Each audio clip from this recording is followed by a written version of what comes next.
अस्सलाम वालेकुम। ये तो हम सभी जानते हैं कि एक्सरसाइज कितनी इम्पोर्टेंट है, लेकिन क्या हम ये भी जानते हैं कि एक्सरसाइज के कौन से कंपोनेंट्स हैं जो हमें रोज़ाना करने चाहिए? आज मैं आपको बताऊंगा एक्सरसाइज के 3 कंपोनेंट्स, जो कि स्ट्रेचिंग यानी फ्लेक्सिबिलिटी और मोबिलिटी, कार्डियो और तीसरा कंपोनेंट स्ट्रेंथ ट्रेनिंग का है। इनको अगर हम ब्रेक डाउन करें तो इसमें कार्डियो वाला कंपोनेंट हमारी फेफड़ों को खोलने के लिए और हमारी खून की शरीयानों के अंदर रविश को बेहतर करने के लिए होता है।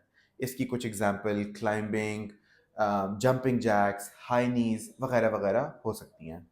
इसके अलावा हमारे पास स्ट्रेंथ ट्रेनिंग है जो आपकी पट्टों की मजबूती के लिए ज़रूरी है और आपकी रोज़मर्रा के टास्क को आसान बनाता है।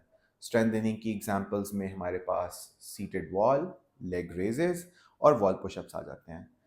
इसके अलावा हमारे पास फ्लेक्सिबिलिटी और मोबिलिटी है जो कि आपकी पट्टों और जोड़ों की मजबूती के लिए भी ज़रूरी है और आपको आपके पोस्चर को मेंटेन रखने के लिए भी बहुत ज़रूरी है।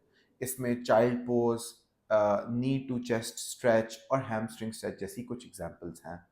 मज़ीद एग्जांपल्स और मज़ीद हेल्दी टिप्स के लिए डॉक्टर स्मार्ट के पेज को फॉलो कीजिए। बहुत शुक्रिया।